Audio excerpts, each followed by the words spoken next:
Welcome today to Positive Approaches for Individuals with Dual Diagnosis, and this is certainly designed for case managers. Super excited to be here. I'm Kelly Hartman, and this is Dr. Jim Wiltz, and this is done in partnership with the Division of Disability and Rehabilitative Services, and we are happy to be here as part of a grant to really build capacity across the state of Indiana in how do we do better serving folks who have really complex needs, who also have a dual diagnosis, which is an intellectual disability, which makes them eligible for services, yet they also have a psychiatric diagnosis. And so we're going to get started. The way we do training is we are happy to answer questions as we go along. Just let us know that you would like to ask questions, and we will get to you when we take a breath, which may be an hour from now, but we will get through this. So thanks so much for being here. So I usually get to be a lot more positive and happy with my presentation, but this picture is not. And I think it's really, really important for us to understand that we can't figure out where we're going unless we know where we've been. And for those of you that have been around for a very long time, which is many people in this room, sometimes it feels like this is where we still are, right? It seems like sometimes progress is slow. The reason we show you these pictures is to let you know that in my lifetime and in the lifetime of many of you, in the late 60s, we still had over 500,000 people in this country who were simply locked up in facilities because they either had an intellectual disability or they had a mental health diagnosis. The challenge that I have with that as a fact is that this guy is somebody's uncle, someone's brother, someone's son. But what we did in institutionalization is we sent people, and I say we as a society, we sent folks to institutions because we thought it was the best thing at the time. We thought we as a society were keeping them safe from us because they were vulnerable, and we thought that we were being kept safe from them. And so it's very misunderstood, and what Jim's going to talk about is how that history really impacts where we are today. And while that was more than 50 years ago, the challenge I have is some things are still pretty bad. I was asked to do an assessment for a young man who was hospitalized at a local hospital here in Indiana 2 years ago. And they told me he'd been at the hospital for several weeks. But when I met him on the unit, they were like, well, he's only been here a few days. And I was like, I was told he'd been here weeks. And so where has he been for the last several weeks? Oh, he's been in a soma bed in the hallway of the emergency department in the year 2023 in the state of Indiana. This is a 1960s version of a soma bed, but it doesn't look much different today. It's a padded and caged off sleeping quarters for people that we are not quite sure what else to do with.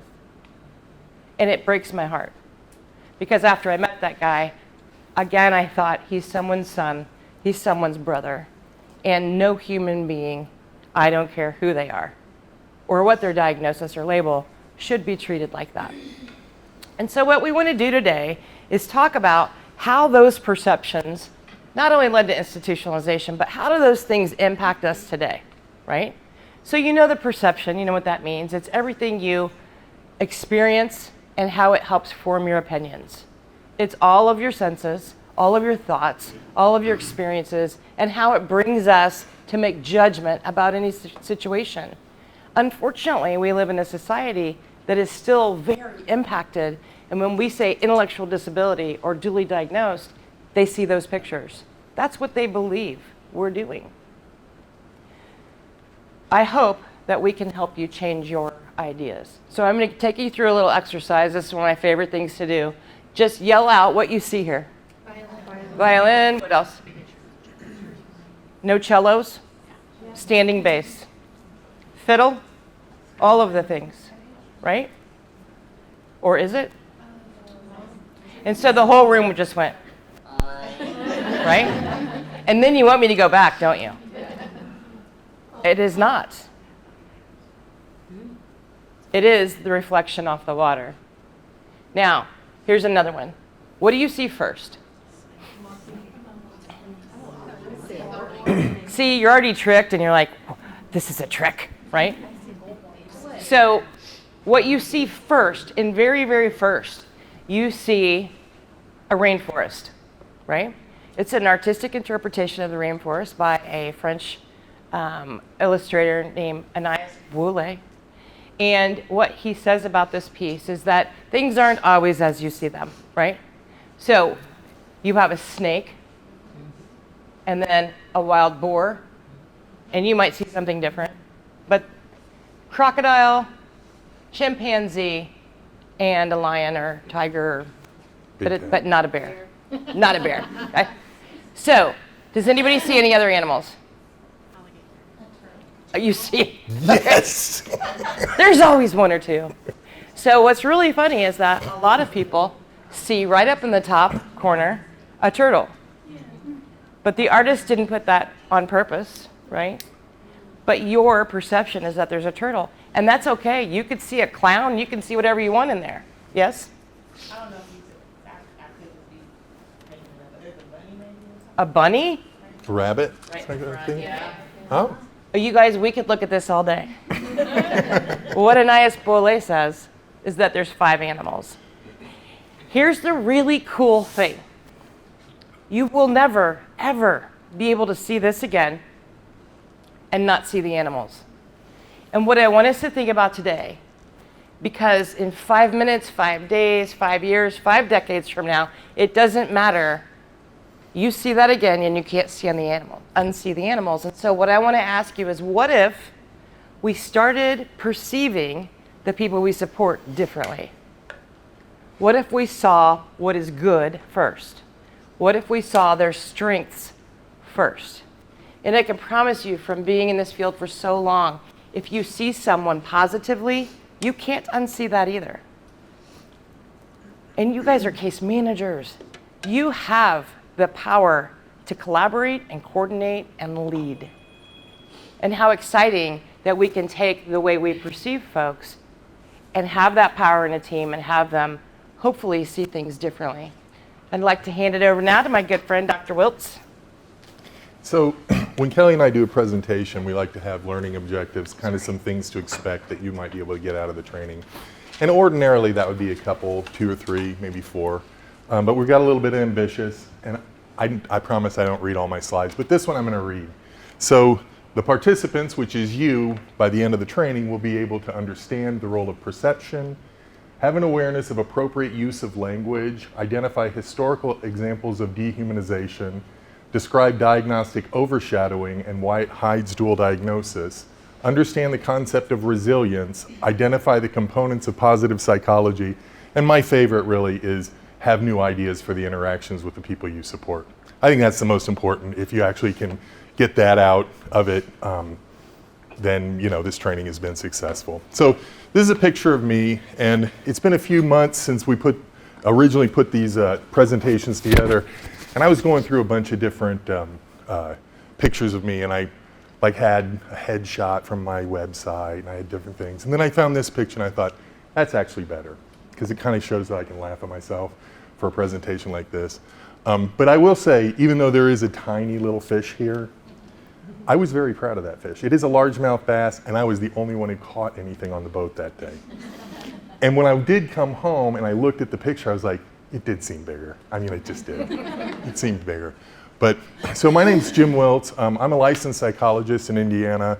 I've actually worked with people with intellectual and developmental disabilities since 1994. I started in a group home in Cincinnati, Ohio, and I really loved it. And I just never looked back. And it's a dual diagnosis. At first, I was working in residential services, and I've done a number of things since then, but I eventually got a master's and a PhD in clinical psychology, and I just always wanted to work with folks with intellectual and developmental disabilities and mental health concerns, and so that's who I am. I also am the co-owner of Kestrel Behavioral Health, started that up a couple years ago. I've worked for some of the bigger agencies in Indiana. I'm sure as case managers you're familiar with Benchmark and Dungarvan. I worked for them. I also worked for Stonebelt in Bloomington. And I've done some residential stuff, but I also, it was a little over 2 years ago, I just decided, I want to do dual diagnosis. So I quit my job at Dungarvan. I'm still friends with them. But, I just decided this is what I want to do. So In any case, so that's me, the guy with the giant fish. So one of the things that I wanted, when we were designing this, this project, I kind of looked at it as Kelly had this positive approaches thing, and then I had this pretty, not very interesting sounding thing talking about diagnosis, right? So I wanted to kind of have more of a theme for it, which is that words matter. And yes, a diagnosis is a label, but labels are used every day. You all are case managers, right? Except you're a BC. But that's also a label. I'm a psychologist. Kelly's retired. It's a label. Yes. Last time we did this, she wasn't. So that's actually, it's like a high five moment. So in any case, labels are important. We use them every day. Sometimes they're good and sometimes they're not so good. So there's no question that words have power. And sometimes people, when I go to, and I still will sometimes go to like a supported living site or a group home, or we also have a contract with the CRMNF, which is the large locked facility in Greencastle. And when I go into a facility or any kind of location, I love it when somebody says, oh, Johnny over there is really friendly, or he's helpful, or Cheryl is the one you can really rely on. And just those uplifting kind of lovely things that you can say about people. Interesting, funny. One of the first clients I ever worked with, he was just super funny. And it was a pleasure to work with him. And not everybody chooses the nicest words when they talk about people with disabilities. So for example, and I am going to tell you a story about when I was at the CRMNF. This is now a few months ago. And when I first got to there for an observation, the lead staff member came up to me and said, you want to watch out for him because he's a biter. And I thought, part of me was really glad because I don't want to get bit, right? You don't want to sit here and it's like, well, I know she's trying to do me a favor. She doesn't want me coming in and getting bit on her shift or whatever, incident report, all that stuff. And she was really trying to do me a favor, but he also had a lot of other things going on in his life. And I wish that she had used some, maybe sandwich it, say, hey, he's got some wonderful attributes, but he sometimes also engages in some really problematic behavior. Something like that, I don't know. I will say, this woman later took charge there was a really significant incident that happened with one of the clients.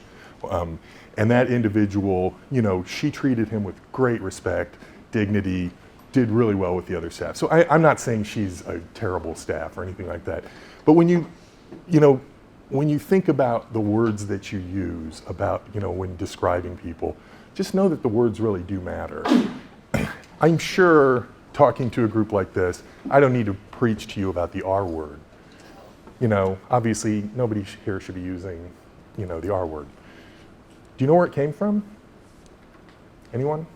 It's a musical term. Diagnosis. The DSM. So the musical actually borrowed it from the same place that everybody else got it from, which is a diagnosis. So yeah, it was a clinical diagnosis. Can you imagine that people in a helping profession, like my profession, psychology or social work, that people for decades and decades and decades, myself included, I used to have to write, mental retardation on people's diagnosis. And it was part, how did a diagnosis that's supposed to help somebody become a slur? So I'm going to talk a little bit about that today. And part of the idea of words, about words mattering, is that dehumanizing language can have real consequences. And I'm sure that probably none of you have ever heard somebody referred to as subhuman, but it has happened. In World War II Germany, in the 1940s, they started a program, a euthanasia program. And in order to get everybody ready to send their kids and relatives and friends off to these camps, they used a whole propaganda campaign, and they used words like Untermensch and lebensunwertes Leben, which basically means somebody who's unworthy of life. And during that time, this is actually, I got this off of the website for the US Holocaust Museum. And if you see these little dots, Every one of those is a lethal injection center across Germany. And this is just for people with disabilities. And it included people with intellectual disability, also physical disabilities. And the black dot, the black squares, if you can see them, lethal injection wasn't quite fast enough, so they went to gas chambers. And this was really the warm-up to the awful, awful things that happened at like Auschwitz and some of the other gas chambers. And what's amazing is they killed 250,000 people in the Holocaust that were just because of disability. And I recognize that 6 million Jews were killed, and that's awful, and I'm not trying to minimize that. But if we weren't talking about 6 million Jews, we'd be talking about 250,000 people with disabilities almost in the same breath. I mean, it's awful. So this is a picture that was actually taken from a US serviceman who liberated one of these camps, and this was one of the gas chamber camps. Do you know what every one of those graves has in common? No names. Because when you treat somebody like they're subhuman, why would you treat them any other way but like an animal? I'm actually kind of surprised that they have separate graves. But this is an actual picture, so, but yeah, there were no names. I think they may have been numbered. And Indiana wasn't so much better during our history. In fact, I took this picture a few months ago. This is across the street from the State House in Indy, not too far from here. And we had a eugenics law on the books for decades and decades and decades. And you know where the number one place where forced sterilization happened? Fort Wayne Developmental Center. Has anybody ever had a client from Fort Wayne? I have. And it's hard to believe. It actually ended, our eugenics law ended in 1974. That's not that long ago. Yeah, at least 2,500 people were forcibly sterilized. I suspect it was a lot more because they didn't really, at some places like Muscatatuck and Central State, they didn't really keep the records very well, but that doesn't mean they weren't doing it. This is actually a quote from the governor at the time why we needed a eugenics law in Indiana was because of criminals, idiots, rapists, and imbeciles. We don't need any more of them, so let's have forced sterilization. And if you think about it, and I'm not trying to say that you should forcibly sterilize people who are in prison, but you literally are juxtaposing criminals, idiots, rapists, imbeciles. And imbecile and idiot was just another way to say people with intellectual disability. It's pretty amazing. Words really do matter. And when these are the words that you're saying, then you end up making laws like eugenics laws.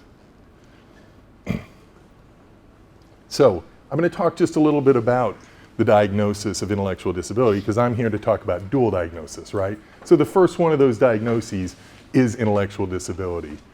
But a quick side note, since you all are case managers, I thought I wanted to talk just a little bit about, we had done a survey, and actually this was a survey Kelly did earlier, and one of the things that you all wanted to know the most about was like resources. And I know that we're going to talk a little bit about that later, but I think that it's important to think about, just when you're talking about words matter, that the very people who were supposed to be in a helping profession used words for many decades that were harmful. So this is the original DSM. I imagine most of you have heard of the DSM. People like me, therapists, use it to make diagnoses. This is the original DSM in 1952. And the diagnosis that was for intellectual disability was called mental deficiency. What do you all think? Does that seem like a nice diagnosis? Does it seem dehumanizing? It does to me. I mean, if you think about it, what you're basically saying, like imagine that you're a young parent and you don't know my child isn't reaching these milestones like other people, and you take your child to see somebody who's supposed to be in a helping profession, and they say, oh, your kid's broken. That's basically it. Your kid's messed up, mentally deficient. People first language, of course, didn't matter then either. So I mentioned on that last slide about imbecile and idiot being ways that people would describe people with intellectual disability. Actually, these three words were used prior to DSM for mild, moderate, and severe at the time, mental deficiency. They were actually diagnostic use. They were used for the diagnosis. And in this book, they kind of said, hey, we did away with those terrible words. We replaced it with mental deficiency. I don't know if it's that much better. What I think is kind of interesting is like, all of us wouldn't use the R word now because that's very recent and people know about folks who have been harmed by using that word. But almost all of us, I would presume, will sometimes say, oh, I'm an idiot, I'm an imbecile. But the people who would remember that as a diagnosis no longer are alive, you know? It's just, that's kind of passed into the past. But you all know, can you imagine if that was your diagnosis? Is, oh yeah, I went to the doctor today and I'm an imbecile, it's great, you know? It certainly doesn't lead to a lot of treatment or frankly even caring, right? And I think that also led to eugenics laws. It also led to some of the pictures that Kelly was showing at the top of the hour. So the next 3 versions of DSM use mental retardation. Is that progress?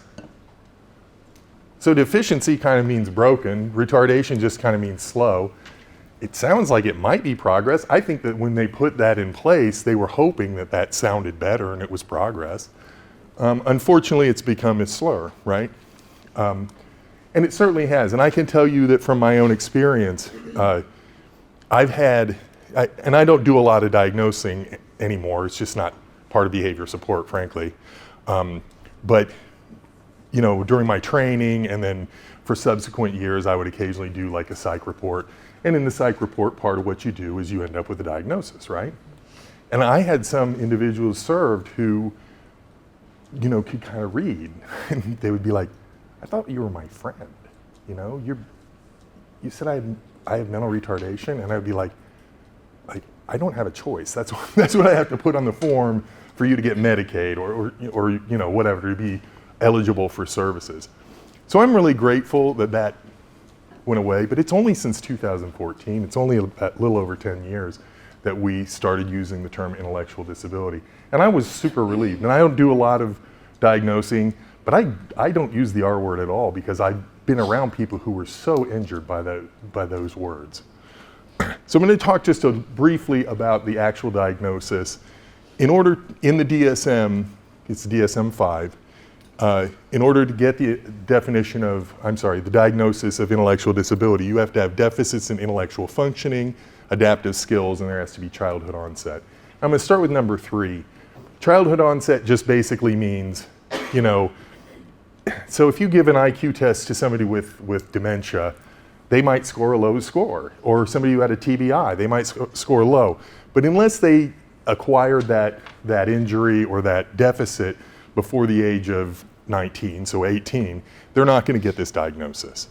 So that's all that is. So a person in a terrible car accident who gets a TBI at age 25 would have a TBI, and if there was another person in the car who got the same TBI who was 14, they would have intellectual disability. It's kind of arbitrary, but I guess there had to be a cutoff.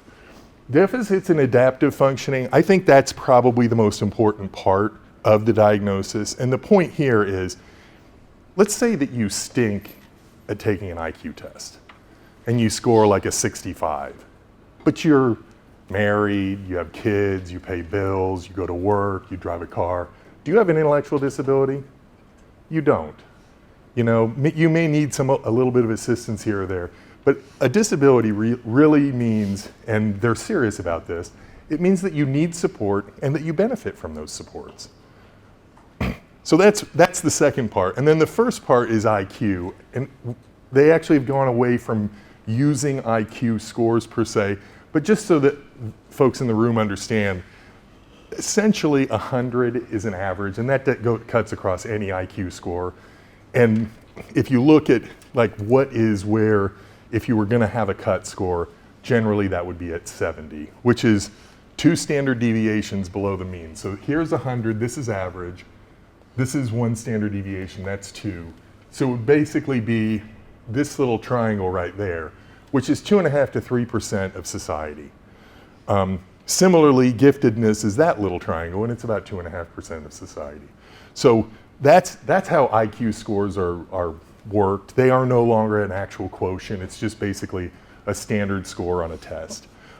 So if you score pretty much at 70 or less, they don't use exact cut scores, partly because they want to use a lot of the adaptive functioning. But if you score below 70 and you have adaptive deficits and you acquired this before the age of 18, that's the diagnosis of intellectual disability. The second part of dual diagnosis is co-occurring mental health. So a big question, and I probably, because of the group that's here, you probably know the answer to this. And of course, why would I be talking about dual diagnosis if it didn't exist? That's kind of a hint. Is it even possible? Because for a long time, people thought it wasn't possible. Actually, it's not only possible, it's a lot more prevalent than regular society. So I got these stats. This is the National Institutes of Mental Health. About 21% of people at any given time, and this is just society at large, have a mental health diagnosis. According to the National Core Indicators data, which is people with intellectual disability, it's almost 3 times that. It's over 50%. It's a little bit higher for males, a little bit lower for females. That also applies to Indiana. It's almost exactly the same graph in Indiana. So it's kind of amazing. It's like, wow, that is a lot of people. And if you were to look at the number of people who are prescribed psychiatric medication, people with intellectual disability, it's close to half. And I'm sure that that's no surprise to case managers because you see it, but it's close to half. That's a lot. So why is there so much dual diagnosis? And I'm going to just say, this top part, the neurology thing, this is just kind of my own theory. So, for example, seizure disorder. If I were to ask people in this room, raise your hand if you've ever worked with an individual who has seizure disorder. I bet I'm going to get, how many people? Okay, so let's say that I was in your church or in a classroom here at Butler or almost anywhere else, and I said the same thing. There might be 2 people who raise their hand. It's about 1 in 5 people with intellectual disability who have seizure disorder. It is way less than that. It is less than 2 in 100. It's really very close to just 1% of society at large. It's 20 times more prevalent. So if seizure disorder, which we don't really know what happened, if that's so much more prevalent in people with intellectual disability, it kind of makes sense that other kinds of things, and I kind of look at it this way, like my niece in Vermont, and now it's a couple months ago, she just had this beautiful, beautiful baby boy. And 9 months before that, that little baby boy really didn't exist, or 10 months, And if you imagine all the amazing things that happened, that 9 months later, this like kind of perfect little boy came out. It's almost amazing it ever works, right? And that something kind of goes sideways, it can't be that big a surprise.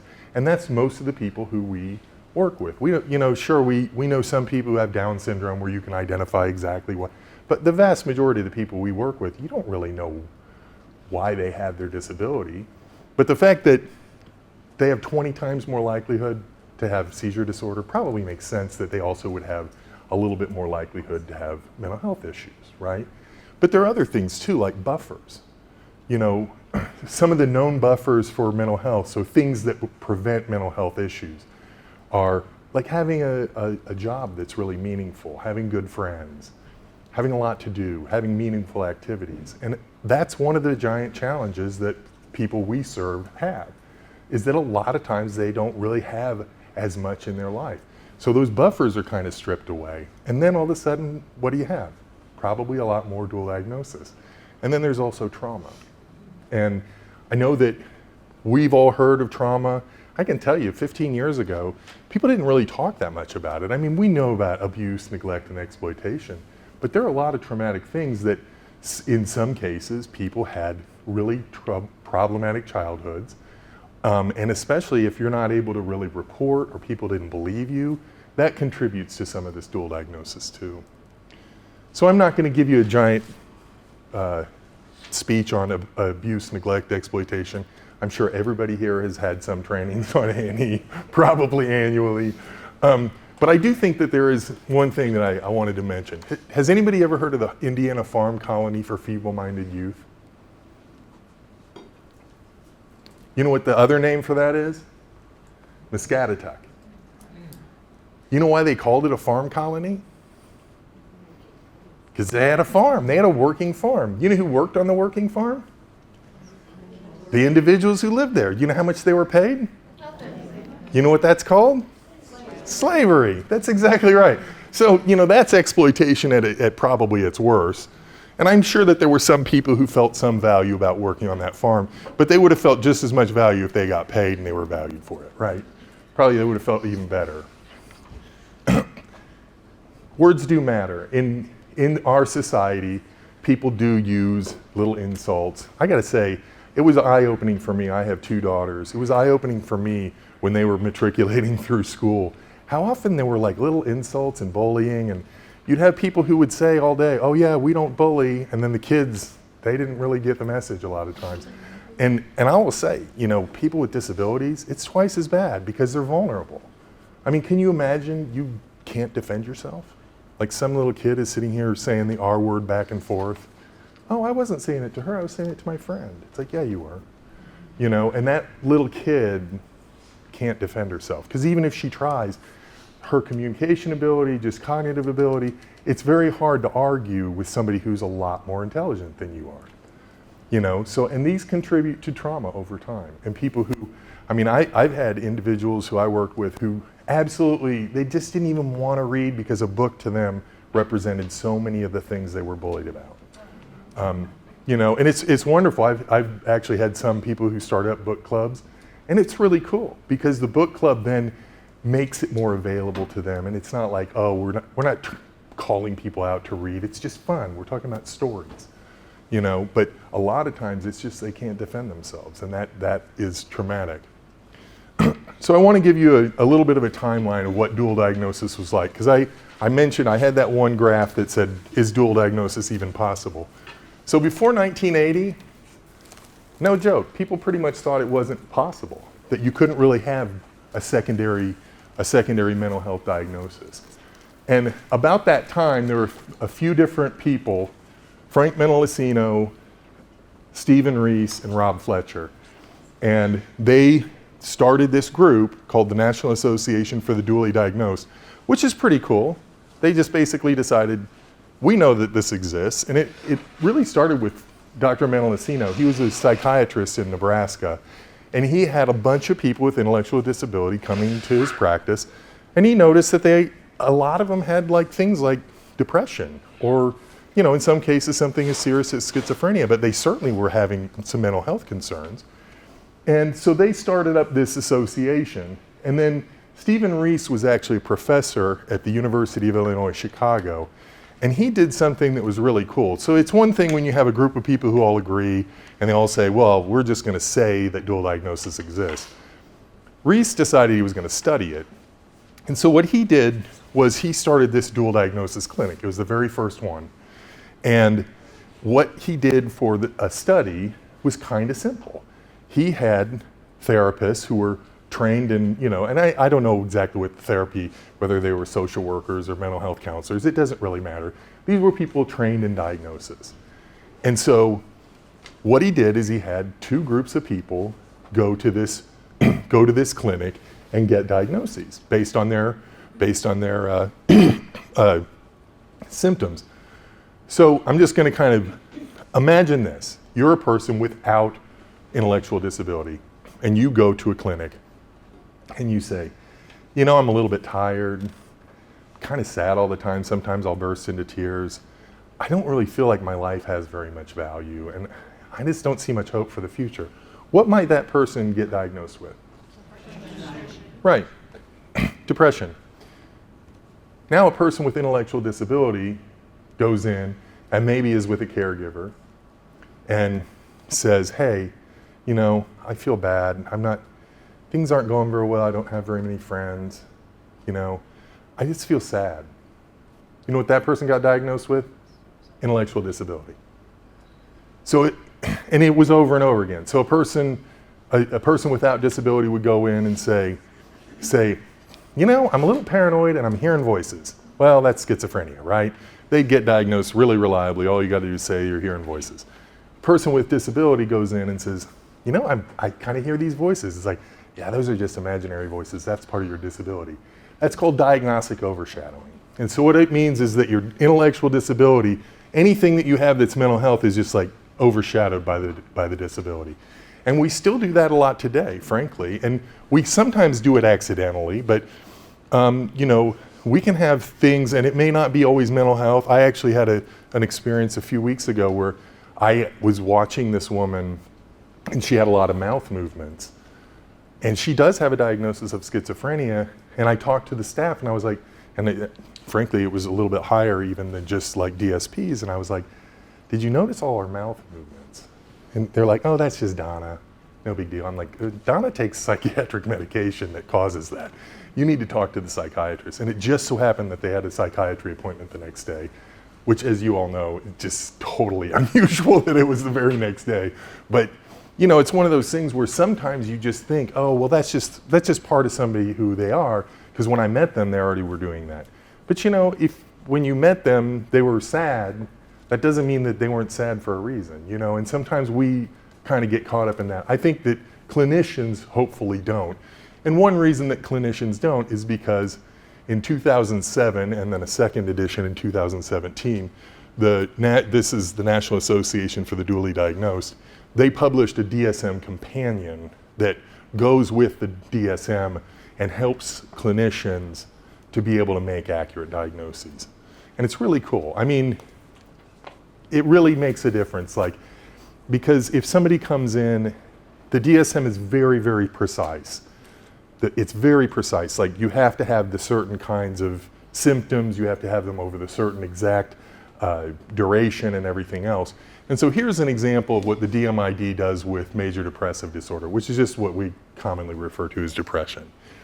So in the DSM, you have, you know, depressed mood most of the day, nearly every day is indicated by blah, blah, blah. And then there'll be some symptoms, and you have to have like 2 of 7, that kind of thing. The DMID cuts it down to a little bit simpler terms, like the person has sad facial expression, flat affect, absence of emotional expression, cries frequently. That applies to people with and without disability, frankly. It's not like they invented a brand new grouping of symptoms, but it allows, and I would even say, if you're a clinician and you want to make an accurate diagnosis, this gives you permission to deviate from the DSM. And so it's a wonderful resource for clinicians. The good news, basically, and I know I've said a lot of bad news about words mattering and stuff, and then talked about some of the bad words. The good news is we have so much more in common than we have that's different from one another. I mean, you know, if you go into a regular supported living environment and you start talking to somebody about sports, like I live in Bloomington. I went to IU as an undergrad. And if I ever am talking to an individual served, they almost always will be like, oh, did you watch the Hoosiers? And I'm like, yeah, they lost again. It really is a bummer. But you know, it is true lately. Although I actually am more on the women's basketball team. I'm more of a fan of them. But there's so much in common, you know, whether or not it's church, family, friends. You know, if you have an individual who has a job and you ask them, hey, what do you do? They're bursting with pride to tell you what they do. It's just like anybody else, you know. So we do have so much more in common than we do. And frankly, that is the Perma Plus that Kelly's going to talk about.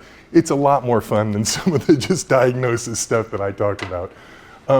But an important thing also is, you know, think about what the purpose of diagnosis is.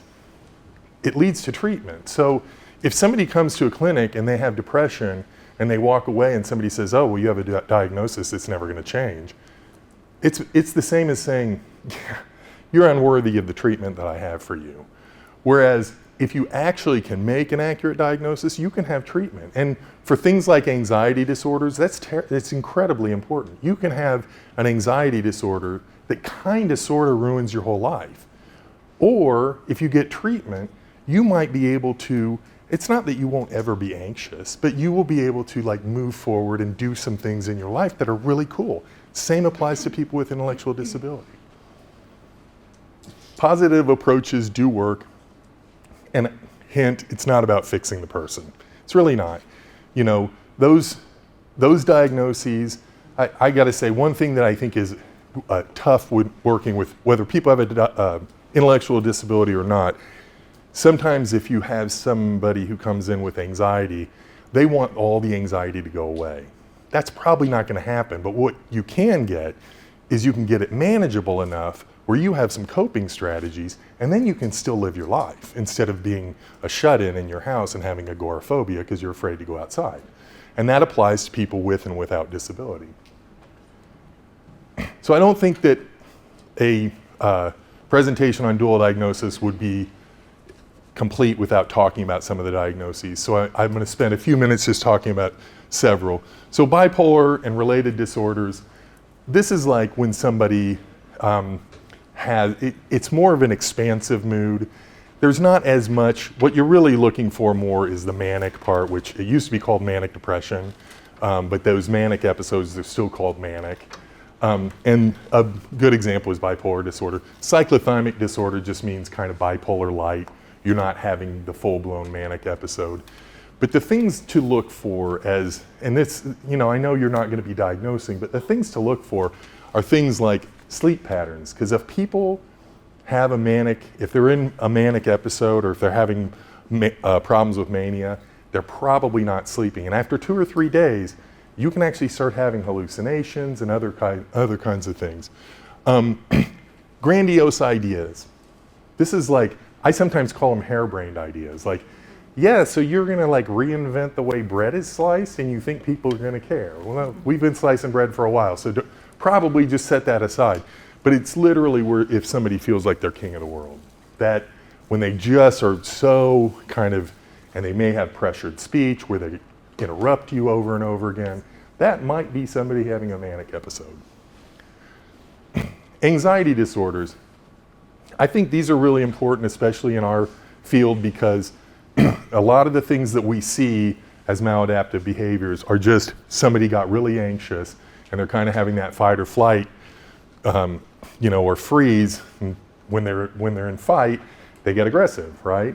And for people with autistic disorder, autism spectrum disorder, this can happen. So one thing that I think is also really important to know about anxiety is that when you are having an anxiety, some people call it an anxiety attack or a panic attack, you actually engage in something called hyperventilation. And hyperventilation isn't like going, what it is it's instead of like 13 or 14 breaths per minute, you're having 17 or 18.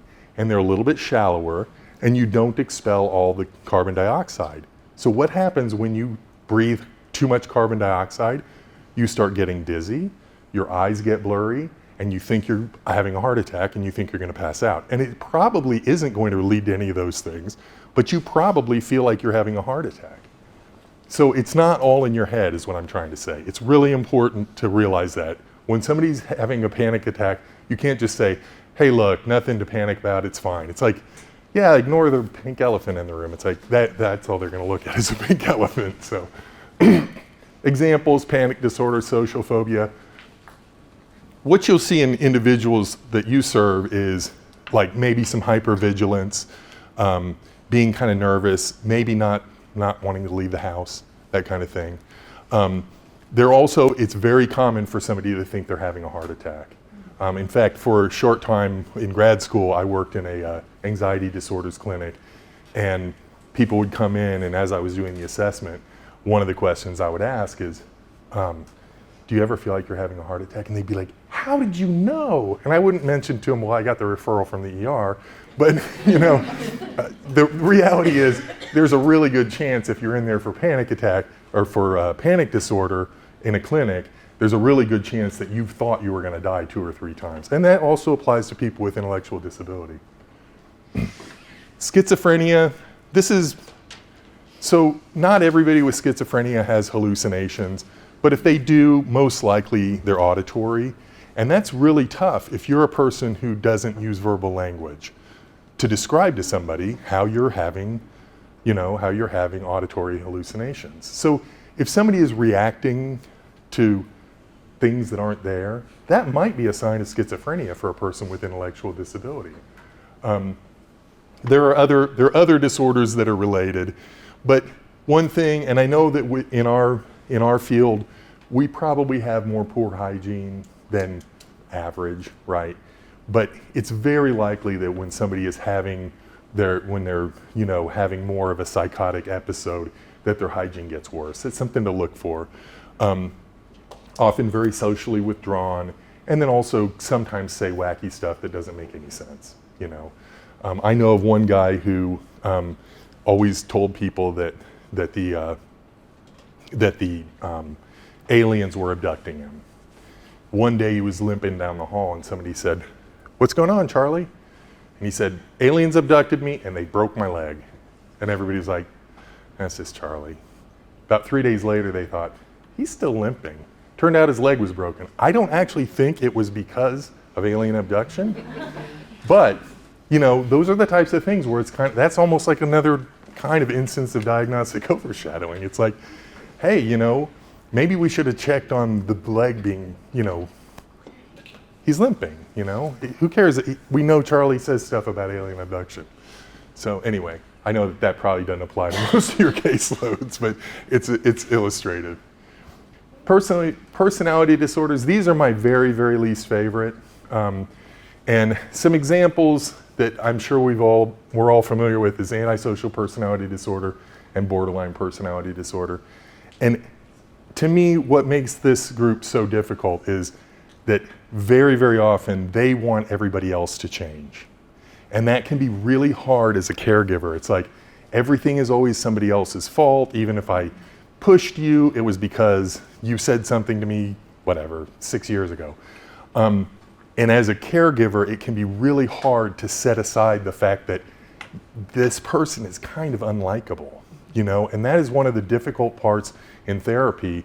When therapists are being trained, the only people who should work with people with personality disorders are folks who have endless sympathy, because it's so hard not to kind of be like, gosh, you're mean to people, and I'm not saying that there aren't treatments available. There is something called dialectical behavior therapy that can be very, very successful, but it does require a lot of buy-in.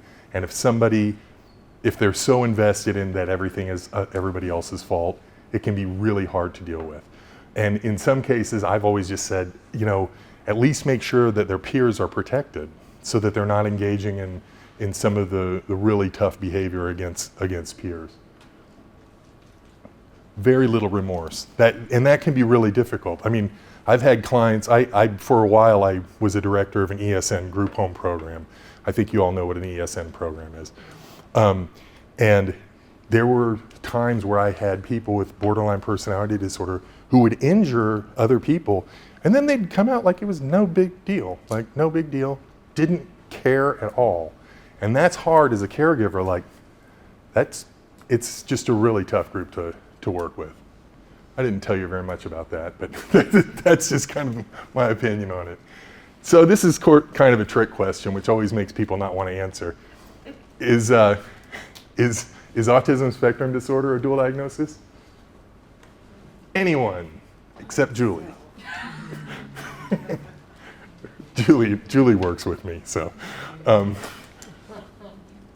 So the trick answer is maybe, sometimes. Because a lot of people with autism don't have intellectual disability, so that's their sole diagnosis. But if they have autism and an intellectual disability, yeah, that's a dual diagnosis. And I'm not going to get into the whole what autism is, because I'm fairly certain that as case managers, you have a pretty good idea. Communication, some perseveration, in some cases, kind of not being able to relate to the outside world, that kind of thing.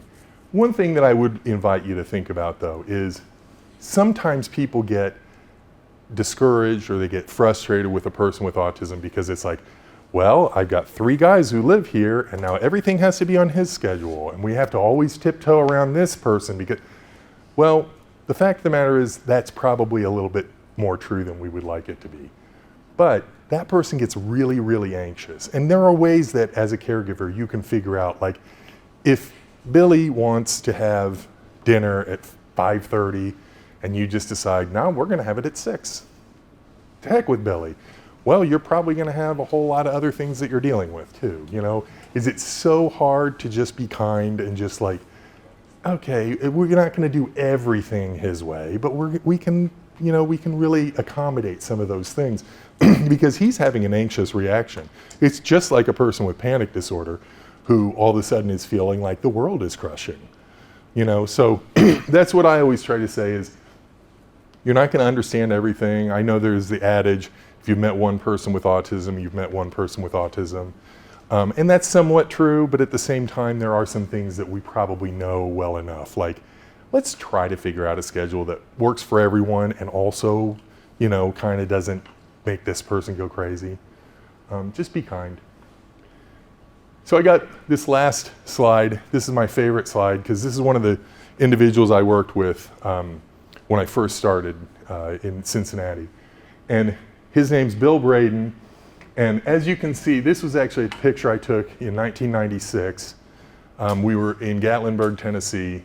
And you can see Bill's got a cigarette and he's living his best life. He had his cap, that was his favorite cap. And he also has this video camera. And this is a video camera that I'd gone with him probably the week or a couple weeks before the trip. I have no idea what he took videos of. So part of me was scared to look, so I just was like, it's your camera, that's cool, guy. But he also had leg braces, and you can't totally see it, but he had something called myotonic dystrophy. And myotonic dystrophy is like a really severe type of muscular dystrophy. And his mother died of it about 10 years before this picture was taken, and his sister died of it right around the same time, maybe it was the year before, and he died 10 years after this picture was taken. But one of the things, and you can't really tell because his hand is kind of in his pocket, he really couldn't grip things. So he couldn't like open a doorknob or anything like that. In fact, if he would move things, he would often move them with his wrist, like if you'd move a chair or something like that. But Bill had a friend, and he called him a cousin. I don't actually think they were cousins. But this guy his name was Mark, and Mark would come to the group home every, 2 or 3 weeks. And Mark was a little bit of a celebrity because he had a motor scooter. So like he would actually, when he went to Goodwill, he showed up, he was his own ride, and you know what I mean. This was in the mid 90s. I mean, Mark was a little bit of a celebrity, and Mark was a little bit of a jerk too. In fact, the staff at the group home pretty much all hated Mark. And I was just a step behind because he was kind of a jerk. But Bill loved him.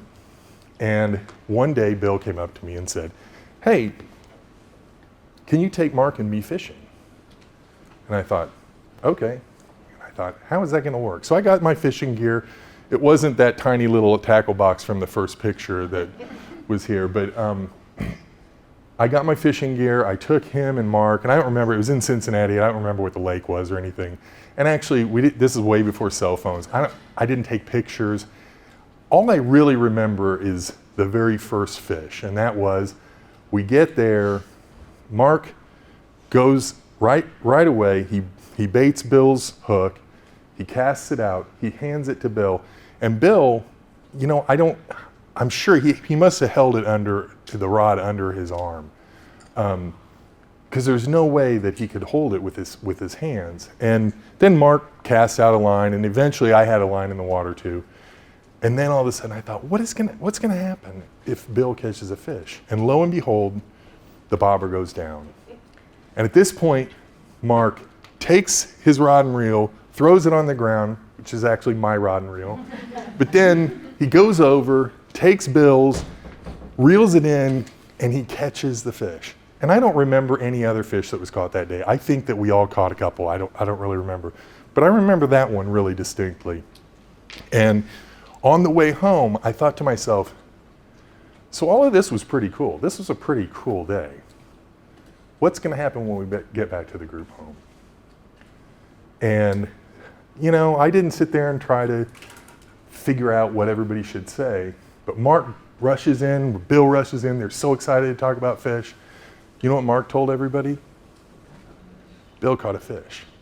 And that's real friendship. And I can tell you that from that point on, I pretty much told all the staff, myself included, stuff a sock in it. Mark is welcome anytime at this group home. So in summary, words do matter. The way you treat people matters. Dual diagnosis is basically intellectual disability, mental health concerns. Diagnostic overshadowing is mistaking the signs of a mental disorder for just being part of the intellectual disability. And then what Kelly's going to talk about, treatment works, especially positive approaches.